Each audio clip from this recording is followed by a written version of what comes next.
Hey guys, welcome back to my channel. আবারও একটা নতুন ব্লগে তোমাদের অনেক অনেক অনেক স্বাগত। তো তোমরা সবাই কেমন আছো? আমি তো খুব ভালো রয়েছি। আজকে সকালবেলা থেকে চুলগুলো এরকম এলোমেলো হয়ে কেন ভিডিও করছি জানো? কারণ আজকে মায়ের রান্না পালা নেই, পালা হচ্ছে আবার আমি রান্না করছি। কী রান্না করছি না করছি সবটাই দেখাবো। তো তার আগে একজন ফ্রিজ থেকে খাবার চুরি করে খাচ্ছে, তারাও দেখায়। কী খেলে চুরি করে? কিচ্ছু নেই, যা। ওখানে ও সিনেমা দেখছে আর আমি এখানে রান্না করছি। এই যে এখানে ভাত হয়ে গেছে আর এখানে আরও একটা জিনিস করছি। আজকে বিকেলবেলা ও আর আমি এক জায়গায় যাবো, কোথায় যাবো না যাবো সবটা তো তোমাদের সাথে শেয়ার করবোই, দেখতেই পাবে। আর আজকে আমি কেন করছি, কারণ মা আজকে নেই, মামা বাড়ি গেছে। মামা বাড়ি কিছু কাজ আছে, মা আর বাবা সকালবেলায় চলে গেছে, আমি আর ওই বাড়িতে রয়েছি। তাই জন্য ভাবলাম যে দুজনের জন্য কি আর রান্না করবো, মানে যতটা কমের মধ্যে করা যায় ততটুকু করছি। তো বিকেলবেলাও বেরোবো, সবটাই তোমার সাথে শেয়ার করছি, দেখতে থাকবো। দেখো আমরা চলে এসেছি সেই ব্রিজটার কাছে, যে ব্রিজের ব্লগ এর আগে আর কি মিনি ব্লগে দেওয়া আছে। এই ব্রিজটা এতটাই সরু যে দুজন বাইক নিয়ে মানে আপ ডাউন করতে পারবে না। এরকম দেখো, এরা হেঁটে যাচ্ছে, আমরা পাশ কাটিয়ে যাচ্ছি, তাও অনেকটা ওরা একদম সাইড দিয়ে দিয়েছে, তারপর আমরা যেতে পারছি, এতটাই সরু। আর এই ব্রিজটা রাত্রিবেলা আরো সুন্দর লাগে। যাই বাবু, দেখুন কোথায় যাচ্ছি শুনবি? এখন আমি যাচ্ছি হচ্ছে এখান থেকে শক্তিগড়। সেটা কোথা দিয়ে যাচ্ছি, সেটা হচ্ছে দামোদর নদের যে বাঁধ রয়েছে সেই বাঁধ ধরে সোজা যাচ্ছি। এই বাঁধ দিয়ে যাওয়ার পথে একটা ডেঞ্জারাস জায়গা পড়বে, যে জায়গাটা দেখানোর জন্য আমাকে নিয়ে এসেছে। আর এইখানে দেখো, ও এই জায়গাগুলো দেখাচ্ছে, এই জায়গাগুলোতে নাকি চুরি, ডাকাতি, ছিনতাই এইসব হতো আগে এবং এখনো হয়তো হয়, সেইগুলোই ও দেখানোর জন্য এনেছে। এরপর আসি আরও একটা জায়গার, যে জায়গাটা সত্যি কথা বলতে আমি যখন গিয়েছিলাম আমার সত্যি রীতিমতো খুব ভয় লেগেছিল। সেটা হচ্ছে ভুতুড়ের জায়গা। ঠিক আছে, সেই জায়গাটাও আমি তোমাদের দেখাবো। সেই জায়গাটা যখন যাচ্ছিলাম না, আমার গায়ে কাটা দিচ্ছিল এবং ভাবছিলাম আমি কতক্ষণে সেই রাস্তাটা ক্রস করব। এখন তো খুব আনন্দে যাচ্ছি, কারণ সেই জায়গাটা আমি পেরিয়ে চলে এসেছি। আর এইখানে ওর কিছু স্মৃতির কথা আমাদের সাথে শেয়ার করছে, সেটা তোমরাও শোনো। কি করতে? আড্ডা? ও ফুটবল যে খেলতে প্র্যাকটিসের জন্য এখানে দাঁড়াতে এতটা আসতে। ওই রাস্তা দিয়ে যাওয়ার পথে দেখো এই জায়গাটা কতটা সুন্দর, চাষবাস হয়। আমার এরকম মাঠে নেমে ভিডিও করতে খুব ভালো লাগে, যেহেতু এই জায়গাটা খুব একটা আমাদের চেনাশোনার মধ্যে পড়ে না। তাই ও বললো যে এখানে ভুল করেও দাঁড়াবো না, তুমি যতটুকু দেখার এই গাড়ি করে যেতে যেতেই দেখো। তো আমি সেই হিসেবেই আর কি যতটুকু পেরেছি ভিডিও করার চেষ্টা করেছি। আরও এইখান দিয়ে দেখাচ্ছে যে এই এই এরকমই একটা কোনো রাস্তা আছে যেখানে আছে নৌকা ঘাট। তো নৌকা করে তুমি নদীর এপার থেকে ওপারে যেতে পারবে।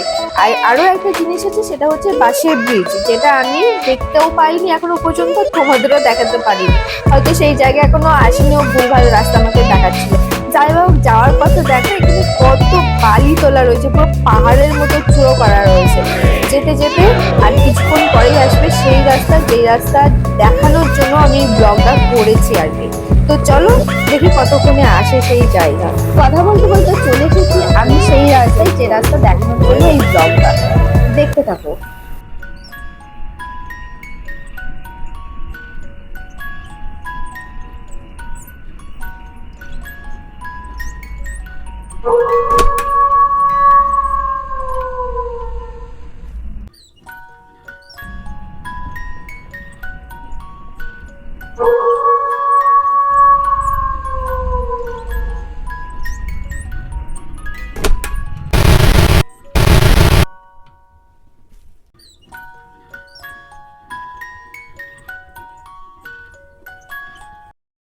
এতক্ষণ যে জায়গাটা দেখাচ্ছিলাম সেই জায়গাটা হচ্ছে দুটো পাশাপাশি বট গাছ ছিল আর কি, তোমরা খেয়াল করেছো কি জানি না। সেইখানে আগেকার দিনে যে তান্ত্রিকরা কৌশিকী অমাবস্যায় তারা ওই তন্ত্র মন্ত্র এইসব পড়তো, আর যেটা এখন বন্ধ হয়ে গেছে। এইখানে যে বাড়িটা পেরোচ্ছে, যেটা মৌমিতা সবটা জানে না, এর একটা ঘটনা আছে। এটা আগে একটা এগ্রিকালচারের দপ্তর ছিল। সেই দপ্তরে এক যে সিকিউরিটি গার্ডরা থাকতো, দুজন থাকতো এবং তাদের পরিবারে মোট 7 জন ছিল। এক রাতে, অমাবস্যার রাতেই এই 7 জন সবাই সুইসাইড করে বা হয়তো খুন হয়, সেটা খবর কেউ এখনো অবধি জানে না। প্রায় এটা 40-45 বছর আগের ঘটনা, কিন্তু ওখানকার যারা গ্রামের লোকজন আছে তারা মনে করে যে এটা হয়তো কোনো রকম ভৌতিক ঘটনা, নাহলে 7 জন কিভাবে মারা যায়, কেই বা মেরেছিল। সেই কারণবশত এই জায়গাটাকে পুরোটাই ভুতুড়ে জায়গা বলে কনসিডার করি আমরা এবং গ্রামবাসীও। তো তোমরা শুনেই নিলে ও কি কি বললো। ও হঠাৎ করে কেন বললো, কারণ আমি সবটা সত্যি জানি না। ও আমাকে সবটা বলতে বলতে নিয়ে গেছে, কিন্তু আমি সবটা তো বলতে পারবো না গুছিয়ে, তাই ও বলে দিল। আর এই রাস্তাটা দেখো কতটা সুন্দর, যেটা গিয়ে শক্তিগড় মিশেছে। এই যে খারাপ রাস্তাটা দেখলে, Wow! এই খারাপ রাস্তাটা খারাপ নয়, কিন্তু এটা হচ্ছে আগে শক্তিগড়ের যে ক্যানেল ছিল, সেটা আগে একটা ক্যানেল ছিল, এখন যেটা অন্তত না হলেও 7টা গেট তোমরা দেখতে পাচ্ছ যাচ্ছে। এই 7টা গেটকে সংস্করণ করে বড় করা হয়েছে, কারণ আগে যে একটা গেট ছিল সেই গেটটা এক সময় ওই মোটামুটি ধরে নাও 2010-এর কথা বলছি, ভেঙে গিয়েছিল। সেটা পরে সংস্করণ করে এই নতুন খালটা তৈরি হয়।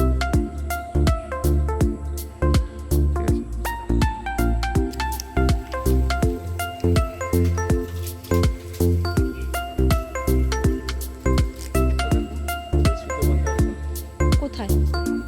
এই যে মন্দিরটা, এই মন্দিরটা আমি আরো আগে একবার এসেছিলাম। আর এখানে দেখো একটা গাছ আছে যেখানে সুতো বাঁধে সবাই, কিন্তু আমাদের এই সুতো বাঁধার জন্য কিছু দেয়নি, মানে সুতো দেয়নি আর কি, তা বাঁধতে পারিনি। তাই এই দেখো এই গাছটার মধ্যে নাকি সুতো বাঁধে, মানে তোমার মনে ইচ্ছে জানিয়ে তুমি সুতো বাঁধতে পারো। আর এইখানে দেখো জানলা দিয়ে মায়েদের দেখা যাচ্ছে। কিছুক্ষণ আগে বলছিলাম না যে ওর কিছু স্মৃতির কথা তোমাদের বলছে। এই মাঠটা হচ্ছে সেই মাঠটা, যে মাঠে ওরা মানে বর্ধমান থেকে যেত শক্তিগড়ে প্র্যাকটিস করার জন্য, ফুটবল খেলার জন্য। খেলাধুলার পর ওরা আসতো এই দোকানে চা খেতে, আরো মাইন্ড ফ্রেশ করার জন্য। সবাই মিলে এখানে এসে চা খেত, যেখানে এই যে দাদাটাকে দেখছো, এই দাদাটা শ্বশুর মশাই, আর গণেশ দা বলে কেউ ছিল যিনি দোকানের ওনার। তো তিনি এখন আর নেই।